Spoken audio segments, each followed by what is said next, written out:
Unë besoj që kur një qytetar i Republikës Shqipërisë dhe aq më tepër një deputet sinjalizon për kërcënim, ky nuk është lajm politik, besoj që ky është një lajm që i takon shtetit të së drejtës dhe jam i bindur që të gjitha institucionet të ngarkuara me ligj, me pushtet për të luftuar krimin e organizuar, nëse është një rast i tillë, duhet të zbatojnë urgjentisht detyrën. Kështu që besoj që asnjë qytetar i Republikës Shqipërisë nuk mundet të jetoj nën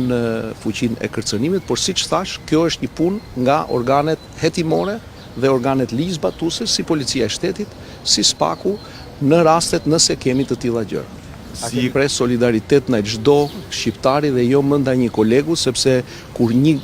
koleg deputet shpreh të tilla shqetësime, do të thotë që është cënuar institucioni kryesor i demokracisë që është parlamenti, por po e them edhe një herë, meriton vëmendjen e plot shtetërore për t'u hetuar si një rast. A keni komunikuar me kolegën tuaj? Me zi pres që të komunikoj tani.